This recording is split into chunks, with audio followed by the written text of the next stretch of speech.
자, 이번에 모실 게스트는 우리나라 선거제도가 소선거제로 바뀐 이후로 대구에서 최초로 당선된 야권의 인사입니다. 대구 수성갑의 김부겸 의원을 모시겠습니다. 네, 반갑습니다. 대선 후보로 나오신다는 거죠, 지금? 예. 그렇게 공식적으로 출마 선언을 하셨습니까? 아직 안 했는데요. 네. 뭐 동네에서 다 하는 걸로 그렇게 이야기를 해요. 동네에서 다 하는 걸로. 자, 보세요. 이번에 그 포스터였어요. 제가 의원님들을 모실 때 당선 사진을 꼭 살펴봐요. 그 당선 현장 혹은 그 순간의 사진을 보면 그 의원들의 캐릭터나 그게 잘 드러나거든요. 잘 보십시오. 다른 당선 현장과 어떻게 다르냐. 질서정연하지 않습니까? 흥분되지 않은 표정. 뭐랄까요. 학술 용어로 의기양양. 내가 될 줄 알았어. 이게 어떤 차이가 있냐. 다른 후보들 막 뽀뽀하고 난리 나요. 그리고 표정, 이런 표정이 나와야 되거든요. 이런 표정이 나와야 되는데, 이 표정 보세요. 가족분들이죠. 청중수 보시기에 왼쪽에는 제 아버님이시고요. 오른쪽이 제 집사람이고, 예. 둘을 헷갈리진 않겠죠. 네. 반대로 생각하진 않겠죠. 요 변명 좀 해도 돼요? 네? 왜 이래 되는지. 왜 이렇게 조용한지? 예, 해당 지역에 이 개표기가 고장이 났어요. 아. 지금 개표 진행은 안 되는데, 언론인들은 전부 기다리고 있잖아요. 그래서 지금 현재 출구조사가 크게 틀리지 않을 거니까, 그래서 먼저 한번 찍자고 그래서. 의기양양이 아니고 찝찝이구나, 찝찝. 결과 아직 안 나왔는데, 혹시 뒤집어지면 어떡하지? 예, 10시가 됐는데도 아직 현장에서 개표를 못하니까, 다른 언론인들을 계속 기다리고 있잖아요. 그래서 이렇게 된 거예요. 그런 비밀이 숨어 있었습니다. 자, 그럼 본격적으로. 최근에 인터뷰를 엄청 많이 하세요. 야권의 잠재 후보군으로 거론되는 분들 중에 가장 많이 인터뷰를 하시고 있습니다, 요새. 그러니까 가장 인지도가 낮다는 얘기죠. 가장 많이 열심히 인터뷰를 하시는데, 그 중에 이제 언론들이 기사를 뽑을 때 이런 식으로 뽑아요. 결국은 문재인을 대체할 것이다. 문재인으로 좀 부족하다. 또는, 문재인으로는 한계가 있다.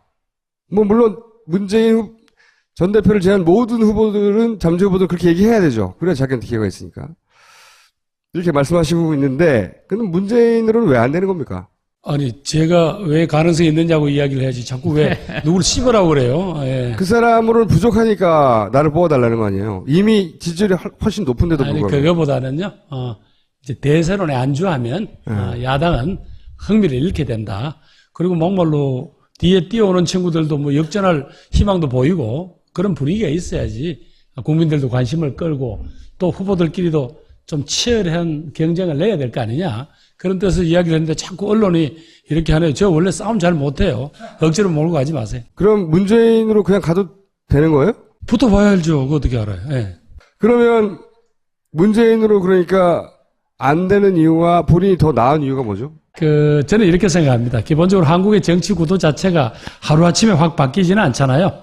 근데 그동안 보면, 우리 당에 대해서 조금 부정적인, 그것도 아주 부정적이었던 지역부터 좀 허물어야 되는데, 그렇다면 그 지역이 현재는 공교롭게도 영남 지역이고, 그 중에 가장 저희들한테 좀 차가웠던 데가, 대구 경북 지역입니다. 우리 노무현 후보도 한 18%, 지난번에 문재인 후보도 한 19% 정도였는데, 이제는 좀 획기적으로 판을 한번 뒤집어 보자. 그랬을 때, 제가 조금 더 그 죽지역 사람들한테 설득하기에 좀 낫지 않겠느냐. 그러면 전통적인 우리 지지층에다가 그동안 개척하지 못했던 땅에서 좀 더 많은 지지를 얻어오면 뭔가 야권에게 더 강한 가능성을 만드는 거 아니냐. 그 말이에요. 제가 총선 끝나고 우연한 기회에 한번 뵀잖아요. 그때 비슷한 질문을 드렸어요. 대선 생각을 하고 계시느냐. 그때는 제 기억에 아직 그럴 정도의 여유가 없다. 내가 국민들에게 어떤 말씀을 들려드려야 될지, 무슨 의제로, 무슨 시대정신을 관통하는 의제를 가지고 얘기를 할지 잘 모르겠다. 공부를 좀 해야 되겠다. 이런 말씀을 하셨거든요. 지금 한 4, 5개월 정도 지난 것 같은데. 공부가 다 끝나셨나 봐요. 공부가 다 끝나서가 아니라 사실 이번에 조금 저로서도 좀 급하게 서둘렀던 감입니다. 그 전당대회가 끝나고 나니까 그 다음날 모든 언론이 민주당은 이제 문재인 대선론이다. 끝났다. 이렇게 못을 박아버리더라고요. 그래서 아니죠. 아직도 우리들한테는 경쟁의 기회도 있을 것이고 토론의 기회도 있을 것인데 왜 못 박아요? 아니에요. 라고 하니까 그럼 네가 할래요. 그래서 내가 못할 건 없죠. 뭐 이러다가 일이 된 것이고요. 지금도 여전히 정말이지 뭐 다른 것보다는 국가를 한번 책임져 보겠다 그러면 정말 이 많은 사람들의 이 꿈을 한번 생생하게 실현해 보겠다 그러면 좀 제가 좀 아주 구체적으로 준비를 좀 더 해볼게요. 누구나 할 수 있는 우리 사회의 고민에 대해서는 다들 이야기가 있잖아요. 근데 거기에 대해서 개별 문제에 대해서는 좀 어떻게 구체적으로 끼워 맞춰서 한국 사회 전체로 지금보다는 한 발 더 나갈 수 있을까? 그 모습을 제가 준비를 해서 나올게요. 그러면 아직 준비가 안 되셨는데 지금 나오신 거예요, 파파이스에? 그럼 왜 그래 일찍 불렀어요, 그래서. 아직 준비가 다 끝나지 않았는데 일단 부르니까 나오신 거군요. 일단 뭐 파파이스 정도에서 얘기가 돼야 뭐 좀 인지도도 오르고 그래서 왔죠. 대세론으로 안 될 수 있어요. 문재인이 안 될 수 있어요, 당연히. 그런데 문재인으로 안 될 수 있는데 근데 그 대안이 왜 김부겸이죠? 각 후보마다 장점이 한둘씩은 더 있을 거 아닙니까? 그걸 우리가 전부 다 한번 판을 펼쳐놓고 이번 기회에 이 절박한 한 번은 정권을 교체를 해서 이렇게 뒤틀린 사회를 바로잡아야 되겠는데 어떤 역량들이 모이면 이번에 확실하게 한번 뒤집을까? 어떤 그런 관점에서 봤을 때 아직까지 각자의 매력들을 아직까지 점검받아 본 적이 없잖아요. 그래서 그걸 한번 전부 펼쳐놓고 자랑도 하고 토론도 하고 씨름도 할 기회를 달라는 거죠.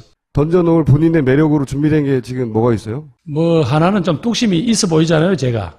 그래서 그거 하나 하고 또 하나는 아까 말씀드린 왜 그렇게 생각하십니까? 제가 지금까지 선거라고는 제법 치러가지고 지금 승률이 한 5할 되거든요. 지금까지 4승 4패 했습니다. 선거에 8번 나와서. 그러면 제법 좀 몇 집은 좀 생긴 거잖아요. 그 점 하나 봐달라는 거고요. 또 하나는 제가 이렇게 좀 뻔뻔한 측면이 좀 옛날보다 많이 늘어가지고요. 저희들을 환영하지 않는 지역에 가서도 제가 좀 들이밀어서 정말 이번에 세상 조금 바꿔달라고 좀 호소하는 거는 제가 조금 괜찮을 겁니다. 그런데 아까 그 말씀 하셨잖아요. 내가 노무현 대통령도 부산에서 안 됐는데 내가 대구에서 뚫었다. 실제로 30년 만에 처음이에요. 이 소송 문제 이후로 야권 후보가 된 것은.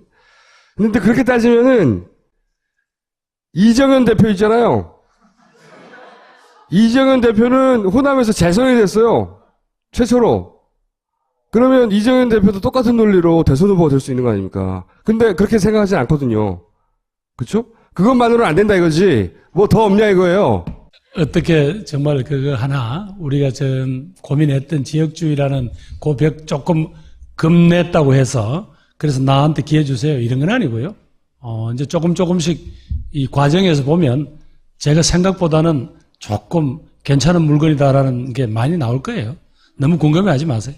지난 총선 민심을 어떻게 해석하시는지 그 연장선에서 보자면 지금 사람들의 민심이 정권 교체의 레일을 달리고 있는지 아니면 저쪽으로 보면 정권 재창출의 궤도 위에 있는지. 다른 것보다는 국민들은 분명히 한번 바꾸었으면 하는 것 같습니다. 그 중에 하나는 기본적으로 한 10년 되면서 이 사회적 강자들, 그게 정치적 강자든 경제적 강자든 사회적 강자들이 너무 뻔뻔해졌어요. 자신들이 가지고 있는 거는 기본적으로 내 것이고 요 힘들고 어려운 사람 것도 더 뺏어서 100개를 채우려고 하잖아요. 이건 아니다. 분명한 거는 그런 점에서 세상이 바뀌고 무섭고 두려운 줄은 분명히 알아야 되겠다. 그러나 야당에 대해서도 뭔가 아직도 조금 미진한 것 같아요. 우선 두 야당이 갈라진 것은 뭐 그분들이 늘 가슴에 좀 앙금으로 남아있는 것 같고요. 또 하나는 아까 뭐 세월호 문제도 말씀하셨습니다만은 야당이 조금 될 것은 되고 안 될 것은 안 된다. 그러나 이렇게라도 타협안을 마련해보자라는 그 나름대로 야당이 바라보는 세상이 바뀌는 그림, 그게 좀 뚜렷지 않다는 게 지적이신 것 같아요. 그래서 저는 정권 교체에 대한 분명히 열망은 보여주셨는데 현재 분열된 두 야당이 각자 보이는 이 정도 모습 가지고는 아직 국민들에게 확신을 주기는 부족하다라는 생각이고요. 김부겸 표 야당은 어떻게 다른 겁니까? 제가 어떤 문제를 딱 이렇게 전착을 하면 참 끈질기게 참 징글징글할 정도로 끝까지 일을 합니다. 제가 좀 생긴 것도 이렇게 못생겼고 둥글둥글해서 제 친구가 늘 이렇게 좀 강성이 아니다라고 지적은 많이 받습니다만 그러나 한번 결심을 해서 어떤 과제를 잡으면 돌파하는데 끝까지 뚝심을 발휘한 거는 뭐 지금까지 장점이거든요. 제가 지금까지 한 번도 입시를 제때 들어간 적은 없습니다. 재수도 하고 삼수도 했지만 마침내 또 들어갔거든요. 또 정치를 해서도 한꺼번에 된 적이 없습니다. 제가 삼수를 해서 처음으로 국회의원을 한번 달았거든요. 뭐 등등 제가 어떤 과제를 잡으면 절대로 중간에 어설프게 간두는 법은 없습니다. 다만 그 과정에서 정말 남한테 자랑하기 전에 정말 밤을 새워가면서 또 자신을 닦아가면서 정말로 세상에 국민들한테 내놓을 만할 때까지는 다지고 노력하고 뭐 그런 끈기는 제가 조금 있을 겁니다. 예.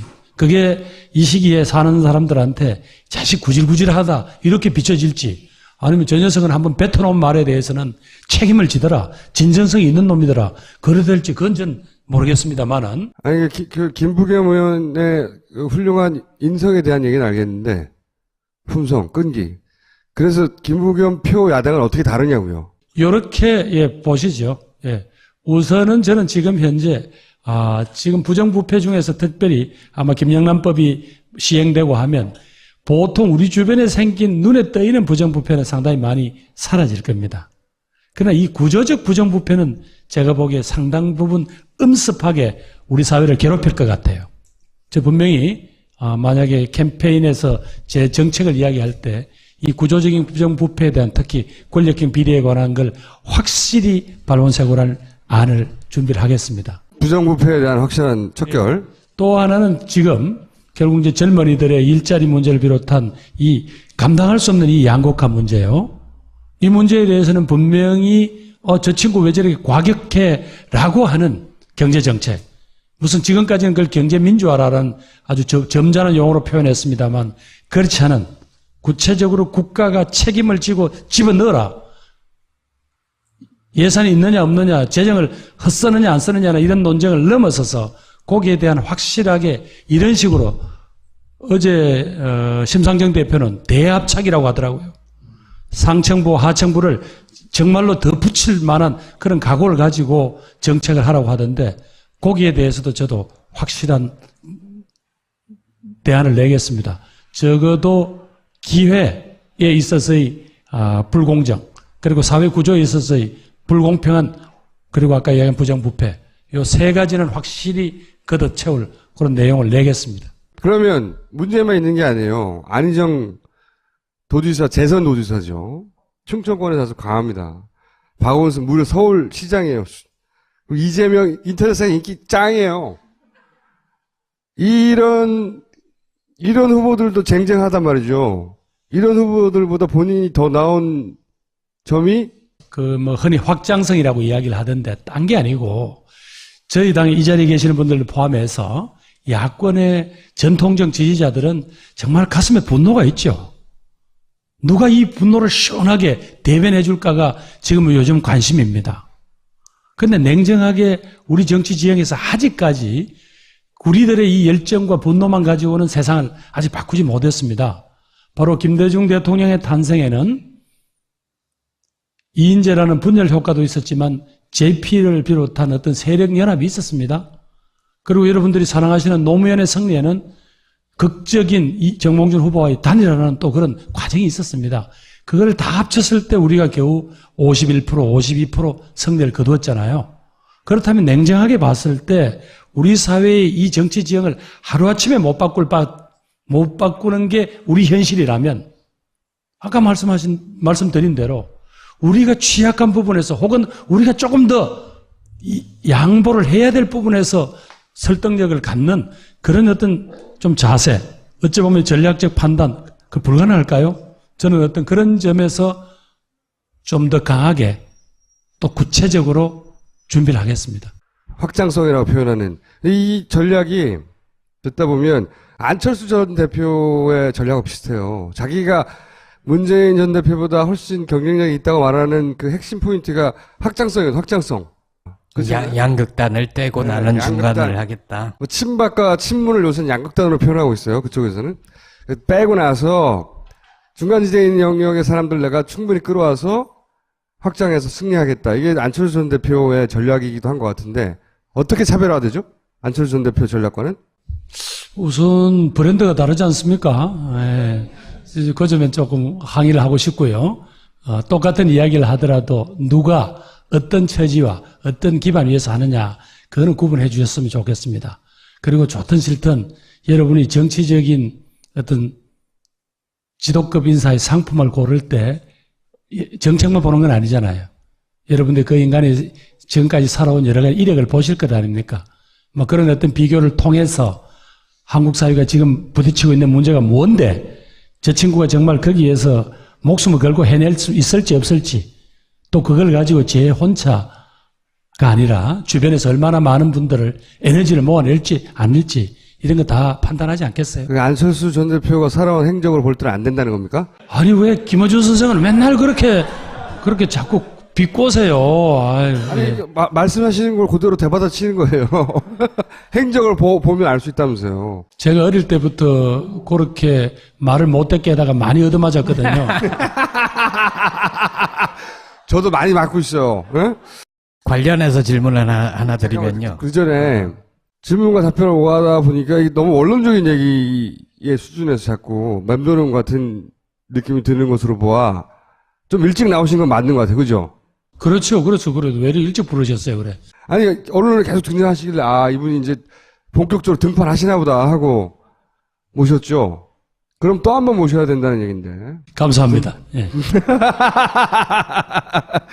질문해 주세요. 예. 저기 안철수 대표 얘기가 나왔으니까 아까 그 야권 분열이라는 표현을 쓰셨는데 오늘 당장 벌어진 일만 보면 김재수 농림부 장관 해임 결의안, 그동안 야권이 공조해왔는데 국민의당이 한 발을 뺐어요. 그리고 이상돈 의원이 아까 우리 얘기한 거 보면 안철수 대표가 여권의 후보가 될 수도 있다, 이런 라고 인터뷰를 했어요. 인터뷰를 오늘 했거든요. 예. 안철수 대표, 국민의당은 야권입니까? 여권이 될 수도 있는 아니면 겁니까? 제3지대에 있는 것인가요? 그 비슷한 발상과 착상은 이정현 당대표가 탄생할 때부터 쭉 이야기가 나왔던 이야기입니다. 그렇죠. 영남, 호남 연대하고 연합한다, 그런 뭐. 이야기죠. 그러나 그분들이 하나 놓치고 있는 건 있습니다. 야권을 지금까지 지탱해 준 이 호남의 민심, 호남의 민중은 소위 그냥 권력을 나누겠다는 데 있는 게 아닙니다. 세상에 사람이 제대접을 받게 설 수 있는 인간 한 사람 한 사람, 국민 한 사람 한 사람의 자존심을 상치 않는 그런 나라를 만들고 싶은 거지, 그분들이 무슨 권력에 뭐를 옆에서 떡고물을 못 먹어서 환장을 하신 그런 판단이 아니라고 봅니다. 저는 그런 점에서 이 호남 민중이 지금 기대하는 것은 이렇게 이 강자들의 남장판이 되고 이렇게 뻔뻔한 나라를 좀 정상적인 사람들의 상식과 양심이 그래 살아있는 나라와, 그리고 그분들은 결국은 이렇게 동서로 갈라지고 남북이 갈라져서는 희망이 없다고 하는 그 피해를 당하고 있잖아요.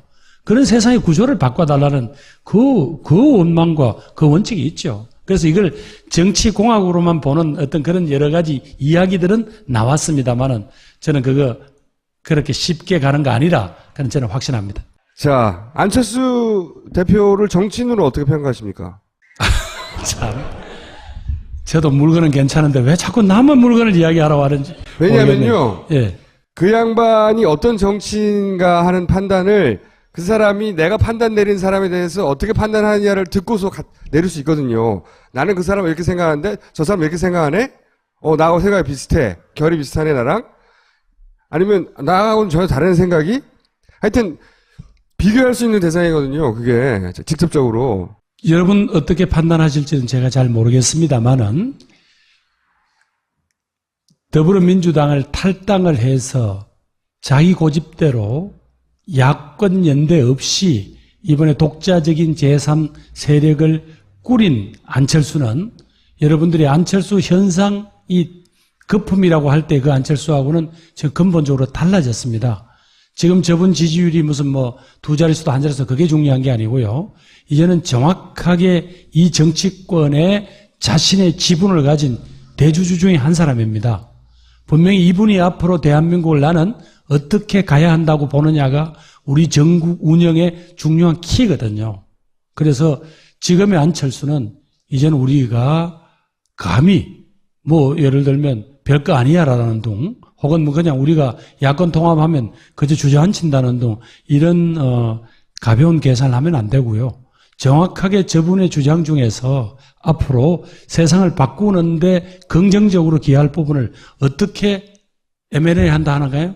그를 각오로 하고 그림을 그려 나가야 할 겁니다. 실체로 인정해야 된다 일단. 예, 현상이 아니다 더 이상 안철수는. 그럼요. 왜냐하면 완전한 권력 실체로 인정해야 된다. 우선 여러분 보세요. 국회 내에서 지금 사실은 우리 우상호 원내대표가 가끔 엄살을 떠는지 투정을 부리는지 모르지만 지금 사실은 주도권을 누가 끌고 가고 있습니까? 박지원 국민의당 원내대표가 사실 끌고 가고 있습니다. 물론 그분이 노련한 정치 경험 때문이기도 하지만 좀 제3당의 위치가 딱 거기 있잖아요. 우리 손을 들어주는 것 같은데 은근히 저쪽 편을 들어주고. 그러니까 이제 실체다 하는 거는 알겠어요. 평가는 어떻습니까? 평가. 정치인으로서. 우리 아버님이 오늘 불려가면 너 자꾸 이래저래 물을 텐데 잘 모르는 거 답변하지 마라고 그러더라고요. 그러면은 개헌론은 어떻게 보세요? 요즘 모두들 모든 종류의 개헌을 들고 나오잖아요. 뭐 이원 집중제도 있고 뭐 중임제도 얘기하고 내각제도 얘기하고 분권령 어쩌고저쩌고 하는데 이 개헌론 자체는 어떻게 보시고 본인은 그러면 어떤 쪽인지? 기본적으로 저는 개헌을 이렇게 필요하다고 봅니다. 여러분도 느끼셨겠지만 현재 이 개헌 우리 헌법 내에 분명히 우리가 절대로 양보할 수 없는 귀한 가치가 분명히 담겨져 있습니다. 뭐 지난번에 유승민 의원이 했던 헌법 제1조도 그렇고 제가 어제 대정부 질문에 했습니다. 헌법 제10조 국민은 자신의 행복을 지킬 권리가 있고 존엄을 보장받아야 할 권리가 있다는 그런 10조 등등을 보면 우리 현행 헌법의 가치가 귀중합니다. 그러나 분명한 것은 이제 30년 전에 우리 사회의 갈등과 사회경제적 구조에 비추어서 볼 때 30년이라는 세월은 너무 많은 변화를 가져왔거든요. 지금의 이 중앙정부의 권력구조 외에 이렇게 모든 기회와 권한이 중앙정부에 집중되고 지방은 피폐해져 있는 이 중앙정부와 지방정부의 관계. 그 다음에 그동안은 우리들이 당당하게 요구할 수 있었던 기본권의 범위가 많이 제한되어 있었거든요. 그리고 법률로서 유보할 수 있다는 법률 유보가 너무 많고 이런 거를 따진다면 이번에는 손을 대야 됩니다. 개헌을 해야 하고요. 그 방향은요? 예를 들어서 내각제 뭐 개인적으로 선호하시는 방향은요? 저는 기본적으로 우리 국가가 아직까지 여러 가지 갈등의 한복판에 있기 때문에 국가 갈등과 위기의 최종 책임자인 어떤 권력, 그것을 대통령으로 부르든 뭐라고 부르든 그거를 국민 손으로 선택해 하는 것은 아직은 저는 뺏어갈 수 없다고 봅니다. 내각제는 아니다. 그래서 저는 그걸 분권형이라고 표현하는데 그 대신에 여러분 보시다시피 세월호 특위 하나 연장하고 마는데 특조 연장하고 마는데도 대통령 눈치를 봐야 되는 이게 정상적인 나라입니까? 그래서 저는 분권형 대통령은 불가피하다고 보는 것이고요. 대통령 중심제이긴 하나 대통령의 권한을 그걸 뭐라고 부르든 그 다음에 일상적인 어떤 우리들이 느끼는 생활상의 문제, 경제정책, 산업정책 이런 문제들에 대한 갈등은 그건 좋든 싫든 국민의 대표기구인 국회에서 풀 수밖에 없다고 봅니다. 모든 공무원들이 대통령한테 보고하고 대통령이 낙점하는 대로 가는 이 인사 시스템, 이 제도화에서 어떻게 이 문제를 풀어갈 수 있겠습니까? 그리고 여의도에는 전부 나쁜 사람만 있고 도둑놈만 있는 거 아니잖아요. 거기서 타협해서 현실적으로 관료나 청와대 입장과 다른 결론을 내면 그대로 가면 되잖아요. 그 사람들도 국민들의 위임을 받은 사람들이니까.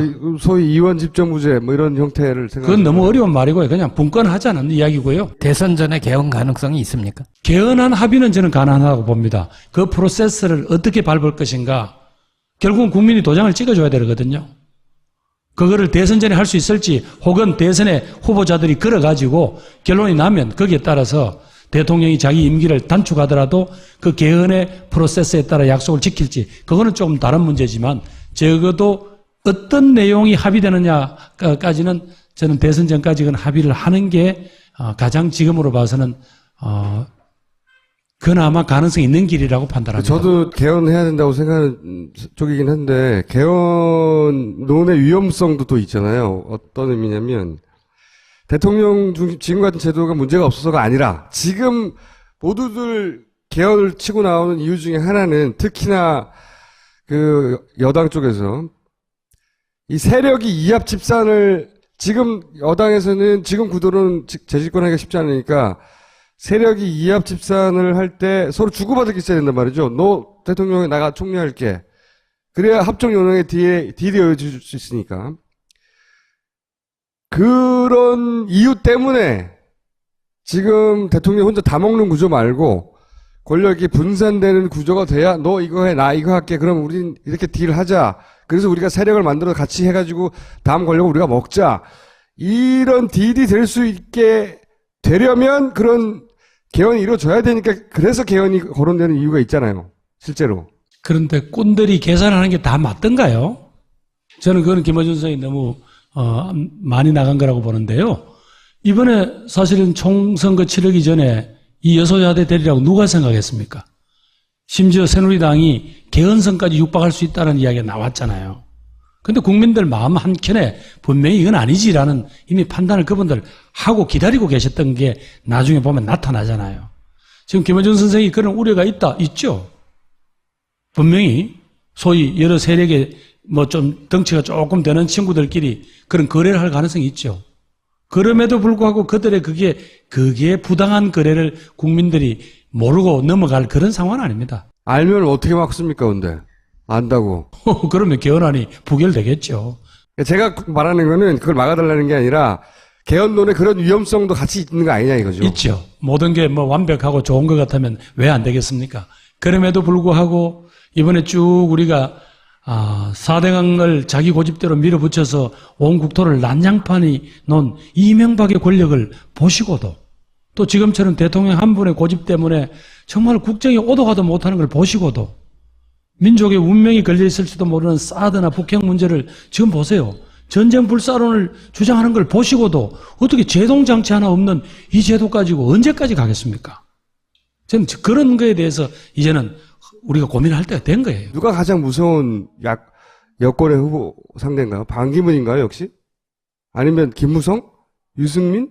그거는 기업 비밀인데요. 지금 이야기할 수가 없는데요. 될지 안 될지도 모르는데 말하시죠.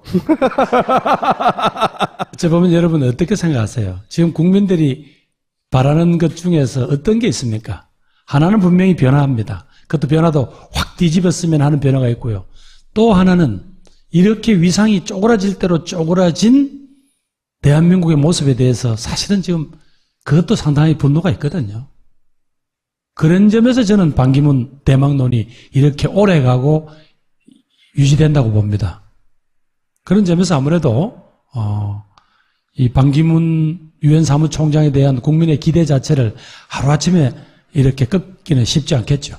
그러니까 이제 정치권에서는 마치 과거에 고건 전 총리나 이런 갑자기 등장했다가 사라지는 그 류와 마찬가지로 반기문도 본격적인 검증이 이루어지기 시작하면 꺼질 거라고 하는데 그렇게 생각 안 하신다는 거죠. 그렇죠. 왜냐하면 한국인이 지금 이룬 외교적 업적 중에 지금 내세울 게 별로 없잖아요. 지금 핵이라는 게 구체적으로 누구를 위협하고 있습니까? 자칫하면 이민족의 진짜 공도 동망이 올 수 있는 이런 무서운 상황인데도 누가 나서서 끌고 다니면서 중국 주석을 설득하고 미국 대통령을 설득하고 북한에 대해서 뭔가 카드를 던지고 아무도 안 하잖아요. 그러니까 사무총장이 그걸 할 수 있는 사람이에요? 할 수 있다는 기대를 지금 국민들이 가지고 있죠. 어제 대정부 질문에서 반기문 총장을 대북 특사로 활용해야 된다 그 말씀하셨던가요? 특사란 말은 조금 제가 어제 이야기하는 것은 대통령이 특사를 보낼 결단을 하라. 특별히 지금 북한이 수재 때문에 지금 여러 가지 어려울 때 이럴 때 먼저 손을 내미는 게 맞는 거 아니냐. 그런데 북한 정권이 안 믿을 거 아니에요. 다른 사람들은. 그러면 유엔 사무총장은 어떤 특정 나라의 대표자가 될 수는 없죠. 그러나 이렇게 분쟁 지역이고 핵 위협이 상존하고 있는 이때 유엔 사무총장은 그걸 해결하러 가야 될 여러 가지 또 권한과 책무가 있잖아요. 그런 반기문 유엔 사무총장의 대선 행보를 도와주시는 거 아닙니까? 결과적으로 도와준다고 하더라도 지금 자칫하면 지금 공공연하게 지금 핵이 얼마나 무서운 줄 알면서 지금 지진 때문에 핵발전소의 안전에 대해서도 두려워하는 이 국민을 두고도 공공연히 전쟁 불사론이 나오는 판입니다. 지금 우선은 이 불을 막아야죠. 이 불을 꺼야죠. 저는 그런 점에서 지금 한국이 가진 중요한 외교적 자산은 그러면 대통령이 함부로 할 수는 없는 외교적 자산이잖아요. 그래서 이럴 때 한번 한민족의 운명을 위해서 한번 요청하는 게 어떠냐. 그런 취지입니다. 굉장히 공허한 시도일 것 같은데, 근데 그 갔다는 자체는 상징성이 커서 대선 가든 도움이 될지언정 북핵을 해결하는데 진짜 실질적인 도움이 될까요? 아니에요. 저는 김어준 선생하고 생각이 달라요. 지금 문제는 선량한 조정자가 없는 거거든요. 캐리 미 국무장관과 왕이 중국 외교부장이 지난 봄에요. 우리 선거 한참 할 때인데 그때 합의를 했어요. 지금 북핵 문제를 어떻게 풀래? 우선 이 순간에 북핵을 동결하고 그래서 육자회담을 재개해서 북한이 요구하는 것과 국제사회 제재를 같이 풀고 그리고 점차적으로 북한 핵을 해체하는 방법을 모색한다, 동시에 병행한다라고 합의를 했어요. 그런데 아래 18일 날 현지 시간입니다만은 뉴욕에서 열린 한미일 외무장관 회담에서 우리 외교장관은 뭐 별다른 이야기를 안 했어요. 일본도 마찬가지인데 오히려 캐리 국무장관이 지금은 북한이 행동할 때다 당신들이 동결해서 이것을 풀어가자라고 아주 길게 이야기를 했습니다. 자, 이랬을 때 누군가는 흥행보따리를 가지고 가서 조정을 해야 될 거 아니에요. 미국 국무장관이 직접 갈 수는 없을 거고. 그러면 현재 그런 역할을 해낼 수 있는 책무가 부여된 분이 유엔 사무총장이다. 그 말이죠. 그래서 알겠습니다. 아이디어는 그렇다는 거고. 그러면 지금 말씀드리려면 안철수 전 대표는 북한 수혜는 조건부로 지원해야 된다고 이야기하던데 의원님은 수혜는 일단 지원하는 게 맞다고 생각하시는 거네요? 예, 우선 아주 냉정하게 이야기를 해서 이번에 수재를 당하고 희생당한 사람들한테는 안타까운 이야기지만 저는 아직까지 우리 민족이 대화할 시간을 오히려 계기를 만들어준 게 아닌가 싶습니다. 여러분 저 우유 많이 요즘 안 드시죠? 국내 낙농가들이 있는데 우유가 이제 남아 돌아가니까 이걸 분유로 만듭니다. 근데 보통 우리가 한 7,000톤 정도가 있으면 국내 수요가 충족되는데 지금 국내 재고량이 17,000톤입니다. 분유. 그 다음에 쌀은요, 여러분 잘 아시겠지만 한 3년 이상 보관해버리면 사실상 일반 식용으로는 못 쓰잖아요. 그 쌀 보관 창고가 없어서 지금 전국이 난리고요. 그런데 금년에 또 풍년이 되니까 또 쌀이 우리가 소비할 것보다 훨씬 많이 남아돕니다. 그런데다가 여러분 우리도 알다시피 우리가 WTO 들어갈 때 이 쌀 시장 개방을 막는다고 의무 도입량이 금년에 또 40만 톤입니다.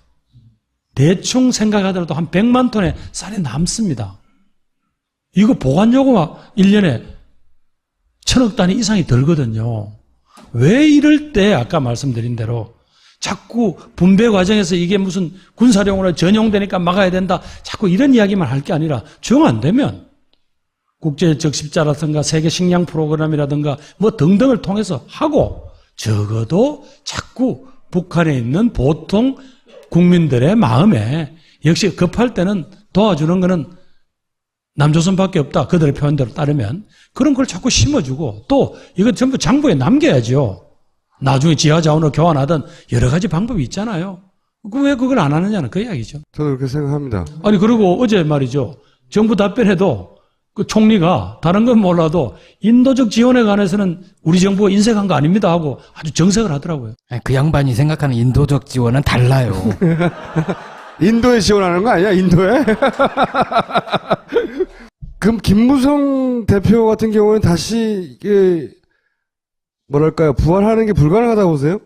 저희들이 과거에 학생운동 제야 활동을 할 때 그분이 민취업이라고 김영삼 대통령 쪽의 제야 창구였어요.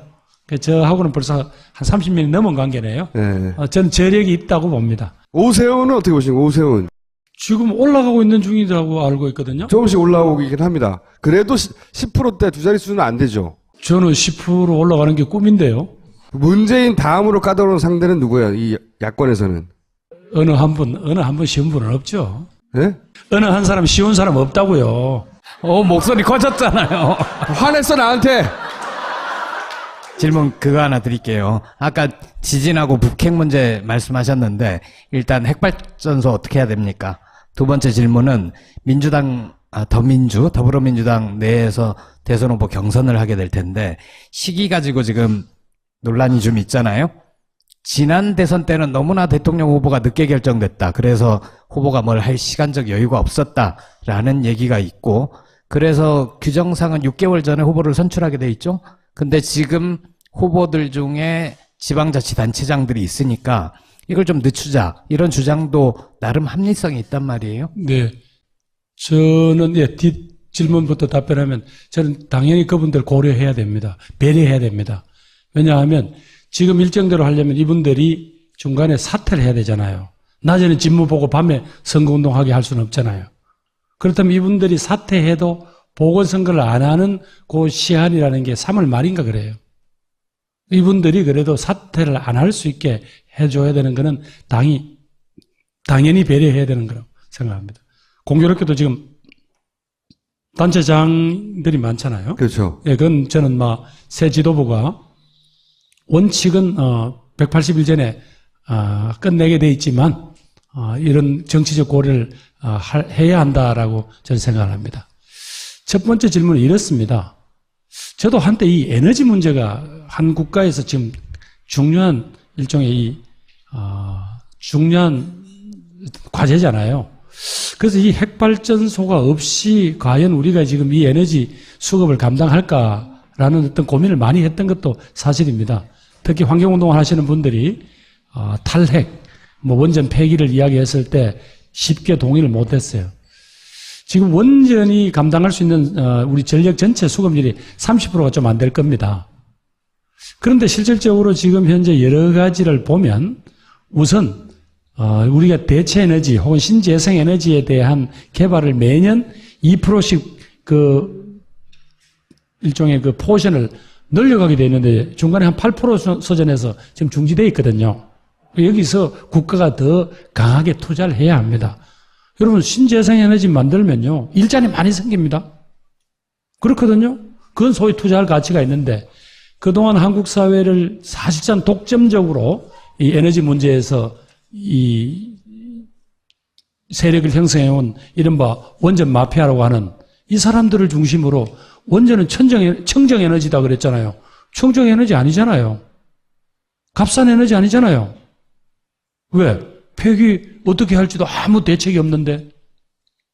그래서 지금 현재 지금 문제가 되고 있는 계획해서 곧 건설하려고 하는 원자력은 다 중지하라는 거죠. 계획은 이제 포기를 하고. 다만 지금 공정률이 90%가 넘고 80%가 넘은 것까지 지금 중지하라는 이야기는 전 아닙니다. 그 대신에 정부가 지금부터 한 20년이면 20년. 왜냐하면 지금 보통 원자력 설계 수명이 30년입니다. 대충 이제 곧 거의 이제 만기가 다가오거든요. 그래서 그것을 대체할 만한 에너지 계획을 지금부터 세우고 한 20년에 걸쳐서 조금씩 해내가면 지금 현재 에너지에서 원자력이 차지하는 30% 이하의 비율은 조금씩 이제 대체해 나갈 수 있다는 거고요. 오직 하면 세계 최고의 산업국가인 독일이 메르켈 총리가 뭡니까? 앞으로 2025년인가요? 원전 제로를 선언했잖아요. 그러면 그 나라들은 바본가요? 그 나라들이 되려고 했을 때는 그 실행 계획들이 다 있습니다. 이태리 마찬가지입니다. 이분들이 어디서 결정적 결심을 했냐? 후쿠시마에서 터져버리니까. 여러분들도 보시면 알겠지만 원전을 2중, 3중 안전장치가 되어 있습니다. 절대로 인간이 이 원자력이 잘못해가지고 어떤 재앙을 일으킬 때를 대비해서 몇 중 장치를 해놨어요. 그런데 그 꼼꼼한 일본의 그 시설이 어떻게 됐어요? 쓰나미 한 번에 다 무너지잖아요. 그러고 나니까 이 재앙에 대해서는 누구 한 개인도, 한 회사도, 한 정권도 감당을 못 하잖아요. 저는 그런 점에서 정부가 새로운 에너지 정책을 짤 때 철저하게 그런 계획에 따라서 하고, 그리고 솔직히 에너지 과소비형 이런 사회적인 분위기, 산업구조 조금씩 바꿔 나가야죠.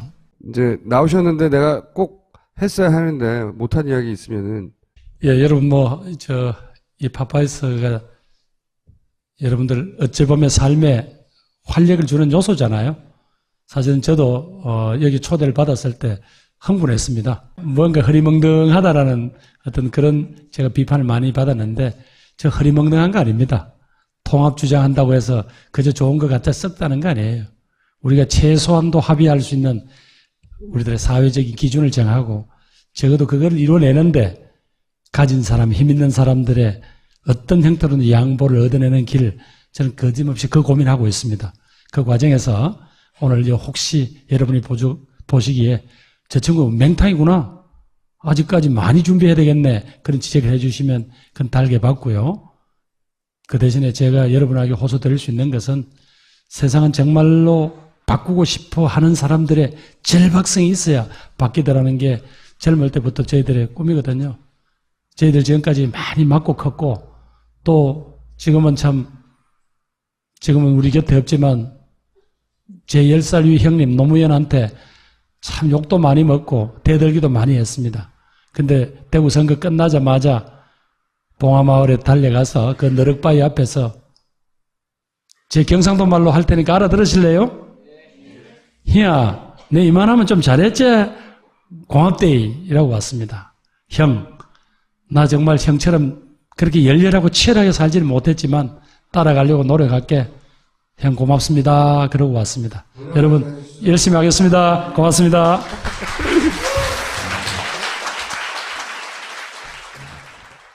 이보시오. 마카 좀 갖다 주시오. 이것 보세요. 여기는 한국입니다. 마카는 페루에 가야 있으니까 그냥 푹 쉬세요. 뭐라고? 페루비안 네이처 코리아의 마고 마카를 모른다고? 아니, 이게 무슨 소리야? 페루를 대표하는 슈퍼푸드 마카. 이제 국내에서도 100%로 드실 수 있습니다. 딴지마켓에서 파는 마고 마카 남녀노소 모두에게 줬어. 우리는 생각했습니다. 실외는 가까운 곳에 있다고. 우리가 파는 것은 음료 몇 잔일지 모르지만 거기에 담겨있는 것이 정직함이라면 세상은 보다 건강해질 것입니다. 그래서 아낌없이 담았습니다. 평산네이처 아로니아 친. 지금 딴지마켓에서 구입하십시오. 부패 중에서 특별히 아마 김영란법이 시행되고 하면 보통 우리 주변에 생긴 눈에 떠있는 부정부패는 상당히 많이 사라질 겁니다. 그러나 이 구조적 부정부패는 제가 보기에 상당 부분 음습하게 우리 사회를 괴롭힐 것 같아요.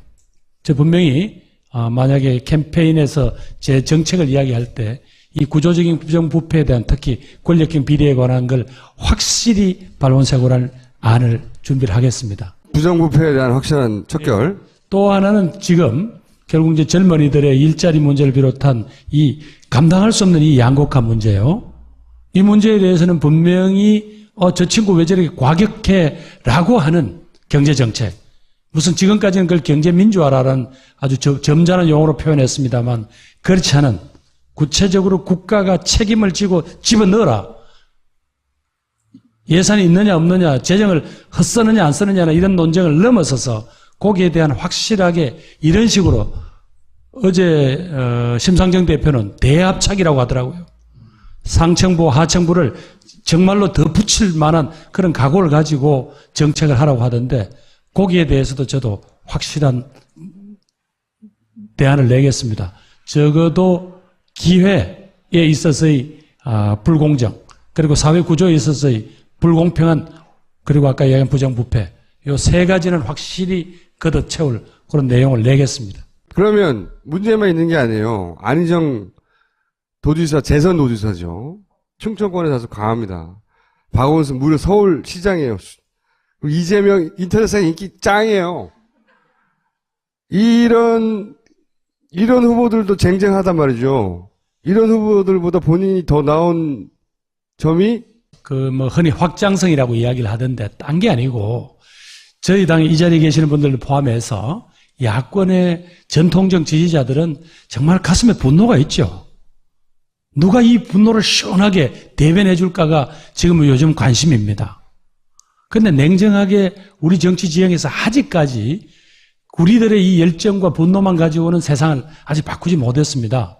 바로 김대중 대통령의 탄생에는 이인재라는 분열 효과도 있었지만 JP를 비롯한 어떤 세력 연합이 있었습니다. 그리고 여러분들이 사랑하시는 노무현의 승리에는 극적인 이 정몽준 후보와의 단일화라는 또 그런 과정이 있었습니다. 그걸 다 합쳤을 때 우리가 겨우 51%, 52% 승리를 거두었잖아요. 그렇다면 냉정하게 봤을 때 우리 사회의 이 정치 지형을 하루아침에 못 바꾸는 게 우리 현실이라면 아까 말씀드린 대로 우리가 취약한 부분에서 혹은 우리가 조금 더 양보를 해야 될 부분에서 설득력을. 자, 이번에 모실 게스트는 우리나라 선거제도가 소선거제로 바뀐 이후로 대구에서 최초로 당선된 야권의 인사입니다. 대구 수성갑의 김부겸 의원을 모시겠습니다. 네, 반갑습니다. 대선 후보로 나오신다는 거죠, 지금? 예. 그렇게 공식적으로 출마 선언을 하셨습니까? 아직 안 했는데요. 네. 뭐 동네에서 다 하는 걸로 그렇게 이야기를 하네요. 동네에서 다 하는 걸로. 자, 보세요. 이번에 포스터였어요. 제가 의원님들을 모실 때 당선 사진을 꼭 살펴봐요. 그 당선 현장 혹은 그 순간의 사진을 보면 그 의원들의 캐릭터나 그게 잘 드러나거든요. 잘 보십시오. 다른 당선 현장과 어떻게 다르냐. 질서정연하지 않습니까? 흥분되지 않은 표정. 뭐랄까요. 학술용어로 의기양양. 내가 될 줄 알았어. 이 어떤 차이가 있느냐. 다른 후보들 막 뽀뽀하고 난리 나요. 그리고 이런 표정이 나와야 되거든요. 이런 표정이 나와야 되는데 이 표정 보세요. 가족분들이죠. 청중수 보시기에 왼쪽에는 제 아버님이시고요. 오른쪽이 제 집사람이고. 예. 둘을 헷갈리진 않겠죠. 네. 반대로 생각하진 않겠죠. 요 변명 좀 해도 돼요? 네? 왜 이래 되는지. 왜 이렇게 조용한지? 예, 해당 지역에 이 개표기가 고장이 났어요. 아, 지금 개표가 진행은 안 되는데 언론인들은 전부 기다리고 있잖아요. 그래서 지금 현재 출구 조사가 크게 틀리지 않을 거니까 그래서 먼저 한번 찍자고 그래서. 의기양양이 아니고 찝찝이구나, 찝찝. 결과 아직 안 나왔는데 혹시 뒤집어지면 어떡하지? 예, 10시가 됐는데도 아직 현장에서 개표를 못하니까 다른 언론인들을 계속 기다리고 있잖아요. 그래서 이렇게 된 거예요. 그런 비밀이 숨어 있었습니다. 자, 그럼 본격적으로. 최근에 인터뷰를 엄청 많이 하세요. 야권의 잠재 후보군으로 거론되는 분들 중에 가장 많이 인터뷰를 하시고 있습니다, 요새. 그러니까 가장 인지도가 낮다는 얘기죠. 가장 많이 열심히 인터뷰를 하시는데 그 중에 이제 언론들이 기사를 뽑을 때 이런 식으로 뽑아요. 결국은 문재인을 대체할 것이다. 문재인으로 좀 부족하다. 또는 문재인으로는 한계가 있다. 물론 문재인 전 대표를 제한 모든 후보들은 잠재 후보들은 그렇게 얘기해야 되죠. 그래야 자기한테 기회가 있으니까. 이렇게 말씀하시고 있는데 그럼 문재인으로는 왜 안 되는 겁니까?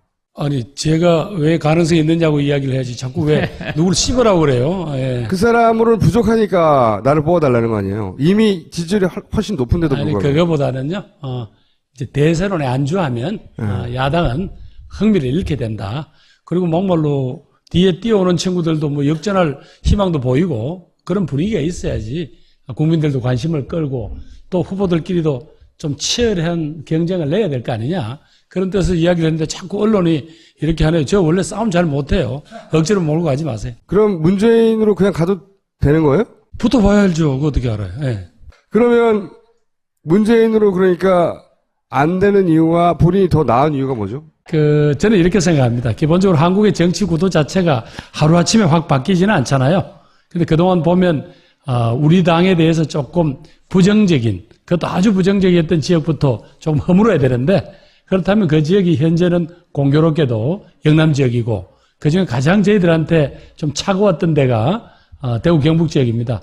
우리 노무현 후보도 한 18%, 지난번 문재인 후보도 한 19% 정도였는데, 이제는 좀 획기적으로 판을 한번 뒤집어 보자. 그랬을 때, 제가 조금 더 그쪽 지역 사람들한테 설득하기에 좀 낫지 않겠느냐.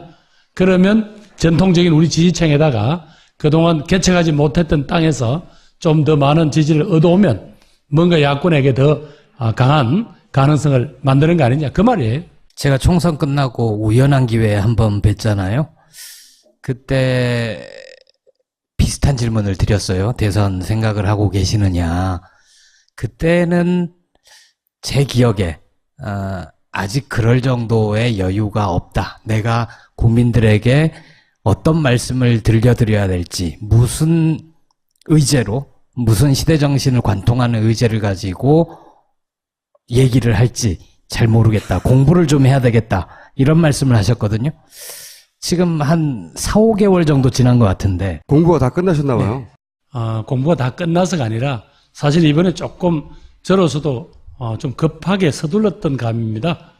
그 전당대회가 끝나고 나니까 그 다음날 모든 언론이 민주당은 이제 문재인 대선론이다. 끝났다. 이렇게 못을 박아버리더라고요. 그래서 아니죠.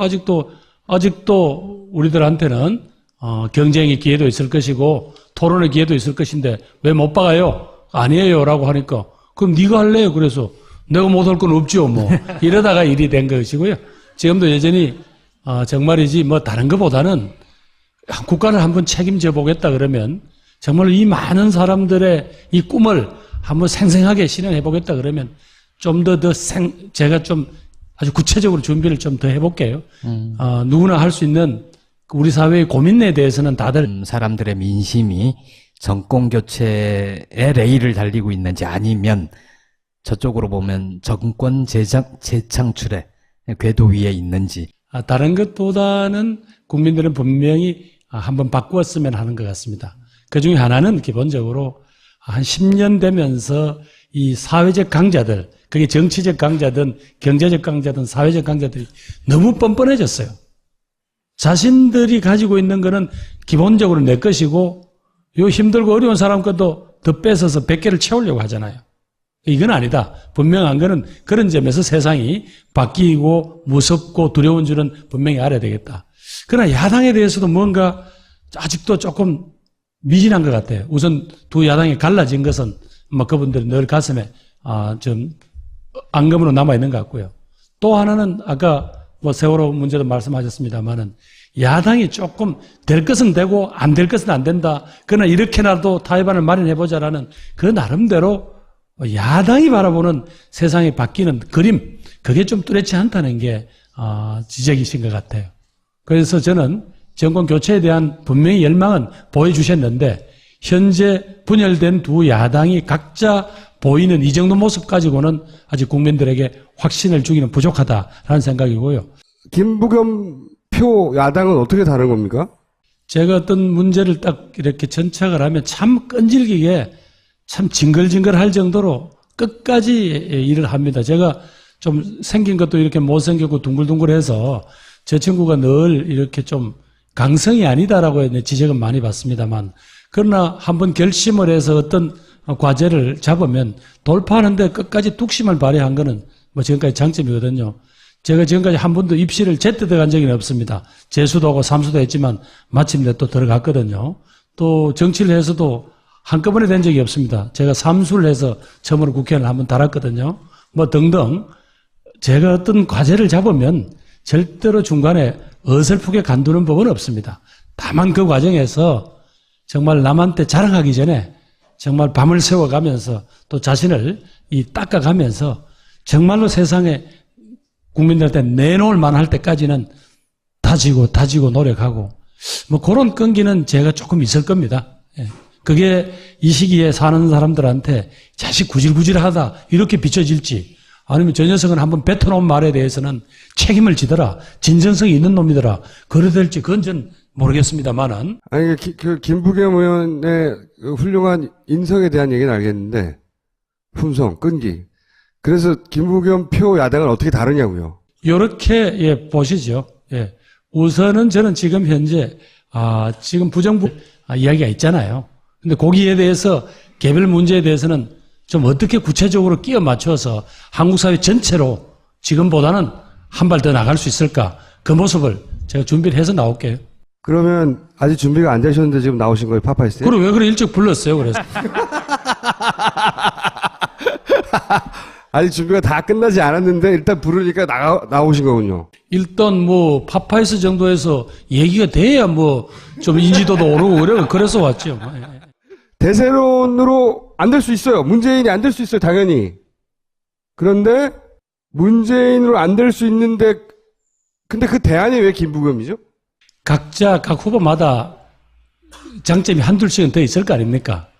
그걸 우리가 전부 다 한번 판을 펼쳐놓고 이번 기회에 이 절박한 한 번은 정권을 교체를 해서 이렇게 뒤틀린 사회를 바로잡아야 되겠는데 어떤 역량들이 모이면 이번에 확실하게 한번 뒤집을까?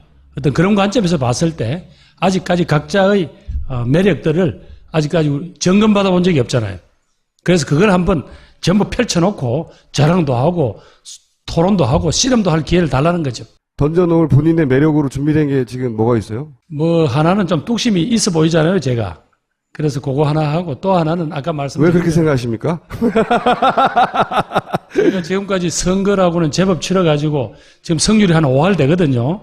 지금까지 4승 4패 했습니다. 선거에 8번 나와서. 그러면 제법 좀 몇 집은 좀 생긴 거잖아요. 그 점 하나 봐달라는 거고요. 또 하나는 제가 이렇게 좀 뻔뻔한 측면이 좀 옛날보다 많이 늘어가지고요. 저희들을 환영하지 않는 지역에 가서도 제가 좀 들이밀어서 정말 이번에 세상 조금 바꿔달라고 좀 호소하는 거는 제가 조금 괜찮을 겁니다. 그런데 아까 그 말씀 하셨잖아요. 내가 노무현 대통령도 부산에서 안 됐는데 내가 대구에서 뚫었다. 실제로 30년 만에 처음이에요. 이 소송 문제 이후로 야권 후보가 된 것은. 근데 그렇게 따지면은 이정현 대표 있잖아요.